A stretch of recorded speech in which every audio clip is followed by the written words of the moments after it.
sê hartlike goeiemôre broer en suster.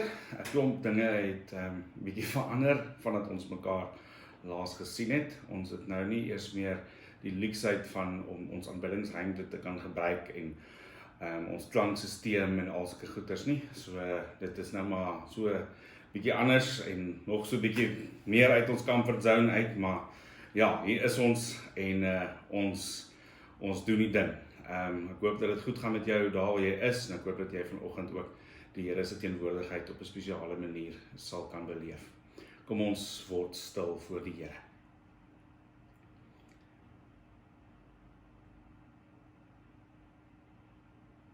Nie aan ons nie, maar aan U naam kom die eer toe tot in ewigheid. Amen. Geliefdes, ek groet jou in die naam van die lewende Here. En hy is by jou teenwoordig, as ek vir jou sê genade en vrede vir julle van God ons Vader en van die Here Jesus Christus. Goed, broers en susters, ons tema vir vanoggend is wag op die Here en ons gaan lees uit Psalm 130, bekende psalm, maar dit is ook een van daardie psalms wat ons baie keer lees en dat ons dan sommer so op die oppervlak sê wanneer ons die woorde hoor, dit is darem maar so mooi, maar as ons onsself werklik in die psalmdigter se skoene gaan sit en binne in sy wêreld, binne in sy situasie gaan inklim, dan gaan ons eers hoor en lees en raak sien hoe mooi dit regtig is. Want hierdie psalm kan ons maklik aanhaal en ons kan maklik prentjies daarvan aanstuur vir mekaar en dit is goed en mooi en reg en ons bemoedig mekaar daarmee. Maar daar is 'n diepte, ons gaan nou mooi sien van die dieptes. Daar is 'n diepte in hierdie psalm wat ons nie moet miskyk nie en dat ons die absolute angs en bewing en vrees en die dieptes waarin die psalmdigter homself bevind nie moet miskyk nie en dat dit dalk juis in daardie dieptes is wat ons ook met hierdie psalm kan gaan mee identifiseer. Goed, so ons gaan die psalm lees, ons gaan lees Psalm 130, ek dink tog is goed dat ons hom sommer uit die nuwe vertaling en uit die ou vertaling uitlees. So in die nuwe vertaling klink hy so, Psalm 130, 'n pelgrimslied. Uit die dieptes roep ek na U, Here, luister tog na my, Here, hoor tog my hulpgeroep. As U ons sondes in aanmerking sou neem, Here, wie sou dan nog bestaan? Maar by U is daar vergifnis, daarom word U steeds gedien. Ek stel my vertroue in die Here, ek vertrou op Hom. Ek wag op die vervulling van sy woord. Ek wag op die Here, meer as wat die wagte op die môre wagte op die môre. Wag op die Here Israel, want by die Here is daar troue liefde, by Hom is die verlossing seker. Hy alleen sal Israel verlos van al sy sondes. Goed, dan in die ou vertaling, kan ons hom dan ook lees, Psalm 130 uit die ou Afrikaanse vertaling, 'n bedevaartslied. Uit die dieptes roep ek U aan, o Here, Here, hoor na my stem. Laat U ore luister na die stem van my smekinge. As U, Here, die ongeregtighede in gedagtenis hou, Here, wie sal bestaan? Maar by U is vergewing, dat U gevrees mag word. Ek wag op die Here, my siel wag en ek hoop op sy woord. My siel wag op die Here meer as wagters op die môre, wagters op die môre. Wag op die Here, o Israel, want by die Here is die goedertierenheid en by Hom is daar veel verlossing en Hy self sal Israel verlos van al sy ongeregtighede. Goed, ons lees net tot daar. Nou broer en suster, om vir jou te verduidelik so 'n bietjie van die dieptes wat ons hiervan praat, wil ek vir jou 'n storie vertel en ek is seker ek het dit al vir jou vertel, maar ek vertel dit nou maar weer. Wat ons daar in die Kaap was, het my ma kom kuier en ons het Pieter se verjaarsdag gaan vier en so het ons so na so 'n mountain biking plek toe gery, so 'n bike park plek waar jy nou met jou fietsie kan op en af ry en allerlei toertjies doen en ramps ry en oor hobbels ry en al sulke goeders wat nou nogal iets is wat Pieter van hou. En so trek ons toe nou daar al weg en besluit toe maar, Soos besluit toe maar, hy wil toe nou ook bietjie saam ry. En hy is toe nou ook daar op sy fiets en ons het koffie gekoop en ons was so op pad uit toe ons koffie gekoop het en ek het net die koffie so neergesit op die tafel te hoor ons een of ander iemand skree en ons hoor net somebody help en ek is soos vetkoekies iemand het ergens nou seer gekry en dit klink asof daar absolute nood is maar dit kan nie ewe my kinders wees nie want die ouetjies praat mos nou nie Engels nie en ons hoor net geskree en somebody help me en al sulke goeters en toe kyk ek op en ek sien maar daar is Pieter en hy's besig om vir Soos op te help en sommer so aan Pieter se liggaamshouding toe sien ek nee, hier is vet moeilikheid en hardloop toe nader, toe is dit wraggie Soos en hy kom aangehardloop en sy armpie maak so en hy sê mamma, is hy af en toe is hy af en so ja, toe het oupa en ouma saam met Pieter agtergebly en hulle het nog fiets gery en Pieter het fiets gery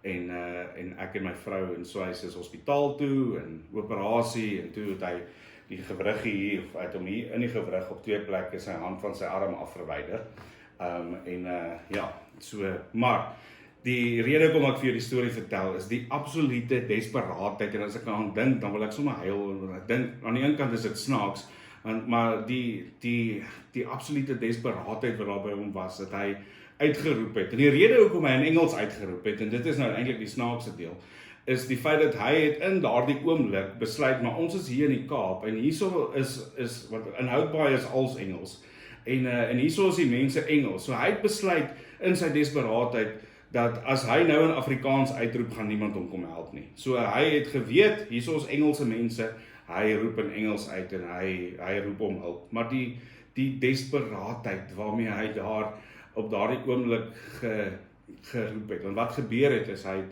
die grootste ramp aangedurf, en toe teen 'n spoed wat hy nie kon beheer nie, daar afgery, en toe bo die volgende draai, sy rampie, bo die fiets gevlieg, binne in die bosse in, en die fiets is gebuig en die armpie is af.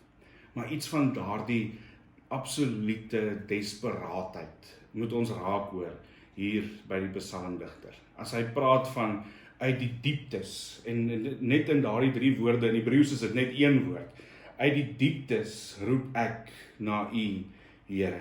Daai dieptes wat ons daarvan lees, is die absolute desperaatheid, die godsverlatenheidsgevoel, ons kan onsself die dieptes van die see wat jou probeer oorneem, probeer veronderstel, en ons kan onsself absoluut daarin indink, en kan ons daarmee identifiseer, want vir elke een van ons is hierdie dieptes waarvan die psalmdigter praat, is iets anders. En nou, in die tyd waarin ons nou is, kan ons eintlik ook uitroep, Here, uit afsondering uitroep ek na U, uit isolasie uit, en met alles wat daarmee saamgaan. So worstel ons elkeen op hierdie oomblik met al die nagevolge van hierdie lockdown waarin ons onsself bevind, en die siekte, en hospitale, en die ekonomie, en winkels, en besighede, en dit is regtig 'n groot, oorweldigende diepte, as 'n mens onsself daarin kan plaas. Maar dit is in daardie tipe van desperaatheid, wat die psalmdigter dan uitroep. Maar die wonderlike ding is, dat hy hierdie roep hy daar uit die donker dieptes uit, en dit gaan oor al die spasie, oor al die afstand, roep hy na iemand spesifiek, en het daardie uitroep 'n adres, en daardie adres is die ore van die lewende Here. Die ou vertaling stel dit so mooi, hy sê, Here, hoor na my stem, laat U ore luister na die stem van my smeekinge. So hy is nie net besig om uit te roep om hulp, ons arme Soos wat randomly iemand roep, somebody help me nie, hierso is dit nie somebody nie, hierso is dit iemand spesifieks, en dit is die lewende Here na wie toe hy uitroep. En dat die adres van daardie uitroep is die ore van die lewende God. En dit kan ons met ander woorde ook weet, dat wanneer ons uitroep om hulp, en wat ons omstandighede ook al is, dat die Here ons hoor, en dat ons uitroep, ons gebede het ook 'n adres, en dit is by God self, en dat hy hoor, dat hy met sy ore die stem van ons smeekinge sal hoor. As ons verder lees, dan sien ons dat die hulp wat van die Here afkom, dat dit nie sommer net is nie, en dat daai rympie wat ons aan die einde van ons gebede sit van, nie omdat ons dit verdien nie, maar uit leenheid groot genade, dat dit hier van toepassing is, dat die redding kom net uit genade. As hy in vers 3 sê, as u ons sondes in aanmerking sou neem, Here, wie sou dan nog bestaan? Net so tussen hakies, ons hoor dit mooi in die ou vertaling, hoeveel keer die woord Here hier herhaal, en in Hebreëus is dit baie duideliker, hoe dat hy die Here se naam Jahwe, en dan die godsnaam Adonai gebruik, oor en oor, en dit sê iets van die desperaatheid, waarmee hy uitroep, en dat hy eintlik voel, maar hier uit die dieptes roep hy uit na die Here, en hy is absoluut desperaat, dat die Here hom moet hoor, al verdien hy dit nie, en hy sê, Here, Here, Here, Here, hoor my hulpgeroep, en dat die Here is die een by wie daar vergifnis is, maar dat dit net op grond van genade is, want as die Here ons net sou gered het, of verlos het, of gehelp het, omdat ons goed of oulik is, dan sou dit nie gebeur het nie, want ons sonde het afstand gebring tussen ons en God, maar dat hy ons red, omdat hy goed is, omdat hy vir ons so lief is, en daarom die vraag wat die psalmdigter vra, wat hy sê, as u ons sondes in aanmerking sou neem, Here, wie sou dan nog bestaan? Dat ons eintlik daarop kan antwoord, niemand nie, en dat die Here ons nie hoef te red, omdat ons goed is of oulik is nie, maar hy red ons, omdat hy God is, en omdat hy goed is. In die volgende vers bevestig dit, as hy sê, maar by u is daar vergifnis, daarom word u steeds gedien, en dat ons met ander woorde dit ter harte kan neem, en kan weet, dat dis die rede, hoekom ons die Here dien, omdat daar by hom vergifnis is, nie so dat ons vergifnis kan kry nie, omdat hy vir ons vergifnis gee. Die ou vertaling sê, maar by u is vergewing, dat u gevrees mag word. Daarom, omdat die Here die verlosser is, omdat hy liefde is, omdat hy vergifnis is, omdat daar by hom sekere verlossing is hy die een wat gedien moet word, en moet ons, wanneer ons dit besef, aanhou om hom te dien met nuwe ywer, en nuwe geesdrif, en dat ons sal aanhou om hom te vrees. Hy gaan dan verder, en dan praat hy van iets waarmee ons nie baie gemaklik is nie, en dis nog iets waarmee ons baie sterk in hierdie psalm kan identifiseer, as hy sê, ek wag op die Here. Nou, hier in ons land is ons gewoond aan wag, ons hou nie daarvan nie, en ons almal ken die emosie wat in ons harte begin opkruip, as ons moet langer wag vir iets as wat ons graag wou, en nou in die 21 dae se lockdown is ons nog erger daardeur gekonfronteer, en ek het 'n vermoede dat as ons nie versigtig is nie, dat hierdie 21 dae nog lank kan voel, en ons weet nie wat hierna gebeur nie, maar so is ons gekonfronteer daarmee om nou te moet wag, en ons kan eintlik nie veel aan ons situasie doen nie, en so kry ons daar dieselfde emosies, wanneer ons net so bietjie langer in die verkeer in die dorp moet wag, as wat ons gewoonlik is, as jy 15 minute skool toe ry om jou kinders te gaan aflaai, in plaas van 11 minute, of 10 minute, of 7 minute, dan is dit skielik 'n ramp, en as jy in binnelandse sake se ry moet staan, of in die munisipaliteit se ry moet staan, of hierdie week het ons dit gesien, hoe ons in die ry by die kasregister in die winkels moet staan, en die mense met die trollies, wat oorlaai is voor jou beweeg stadiger as wat jy wil hê hulle moet beweeg. Ons hou nie van wag nie. Dit is nie in ons natuur nie.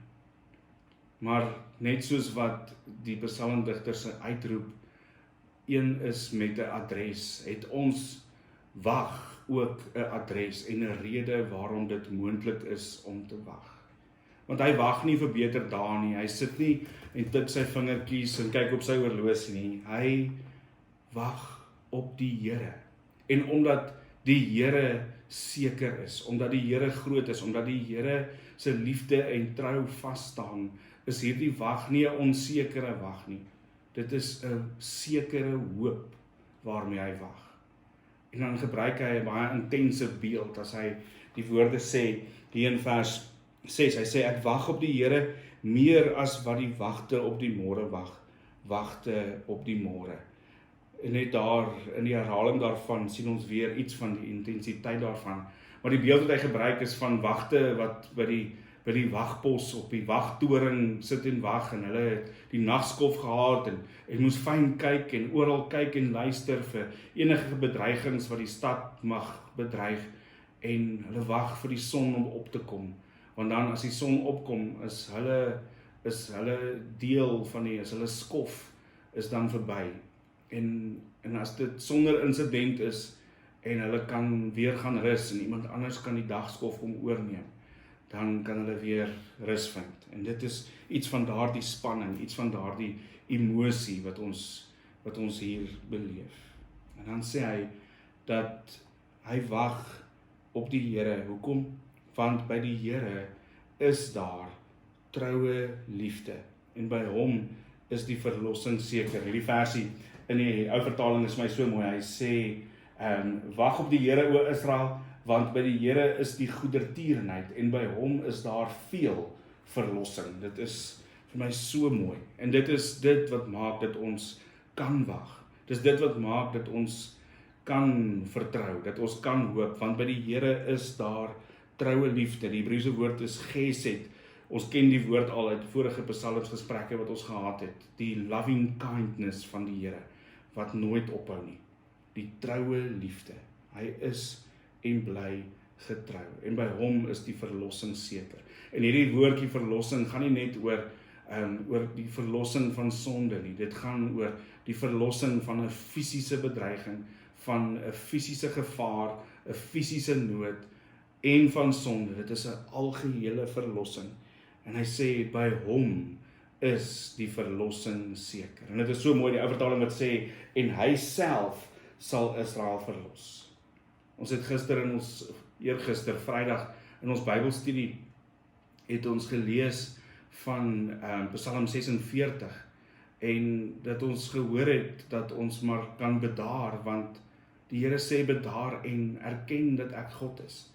Dit is wanneer ons besef wie God is, dat ons kan bedaar, dat ons kan stil word, dat ons kan wag. Dat ons met ander woorde, wanneer ons wag, dat ons nie net vir beter dae wag, of maar net wag om te sien wat gebeur nie, dit gaan in elk geval gebeur soos wat dit moet gebeur. Maar dat ons wag is op die lewende Here, ons wag is op hom by wie daar troue liefde is, ons wag is op die sekere verlossing, op die veel verlossing, soos die ou vertaling sê. En om te wag, vat ons maar geduld, en dis nou daar waar die geduld opraak, wat dit maar vir ons moeilik is om te wag.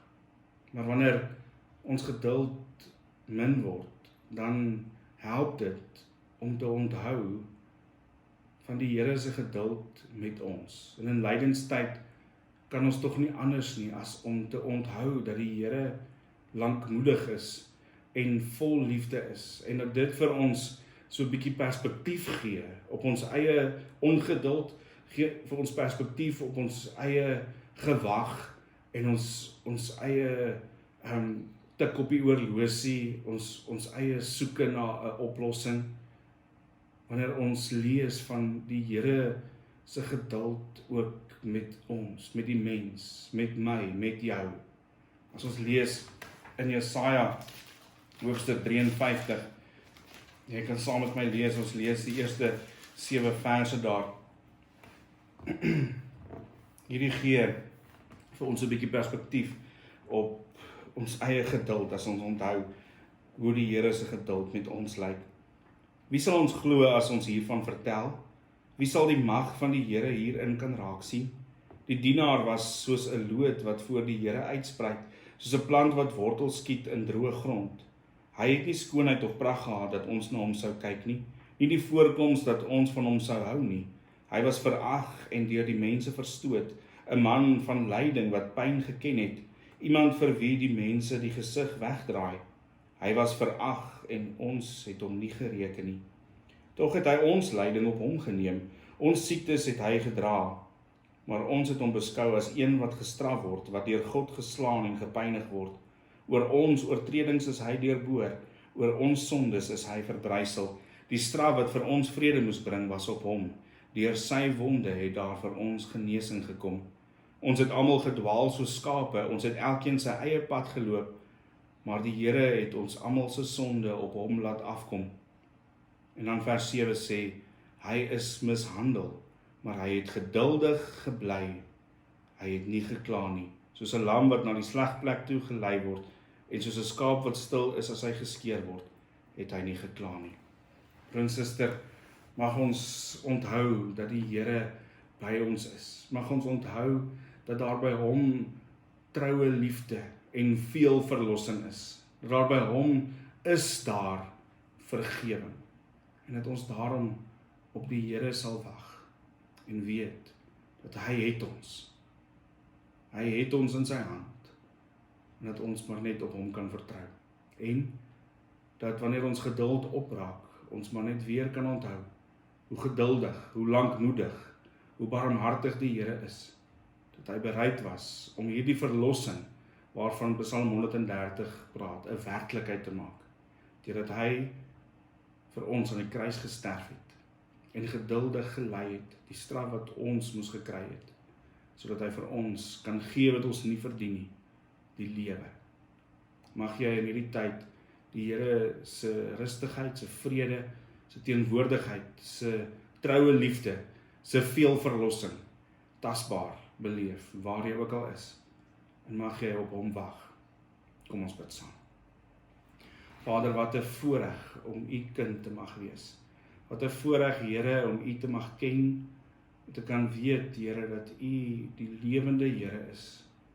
En dat ons, wanneer ons uitroep uit die dieptes, kan weet dat u hoor. Dat u ore luister na die stem van ons smeekgebed. Here, en in hierdie tyd kom buig ons voor u in afhanklikheid. En ons is onseker, Here, ons voel ons is in die dieptes. Maar ons loof en ons prys u dat u daar by ons is. Soos Psalm 23 sê, al gaan ek deur donker dieptes, daar is u by my. Dankie daarvoor, Here. So bid ons vir die hele wêreld, maar so ook vir ons land, vir ons dorp, vir elke besigheid, vir elke besigheidseienaar, vir elke skoolkind, elke ouerhuis, die hospitale, die dokters, die apteke, almal wat deur hierdie virus geaffekteer word, dat u die uitkoms sal bring.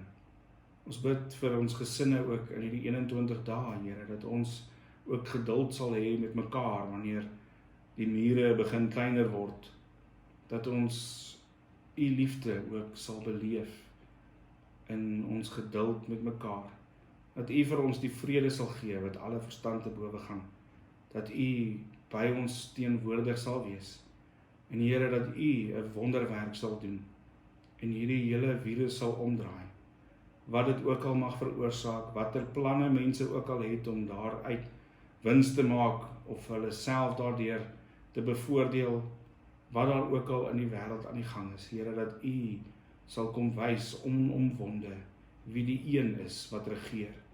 Soos wat Jesaja sê, sodat van daar waar die son opkom, tot daar waar die son ondergang, almal sal weet, daar is niemand behalwe u nie. U is die lewende Here. Ons vertroue is op u, en ons wag op u, meer as wat die wagte op die môre wagte op die môre.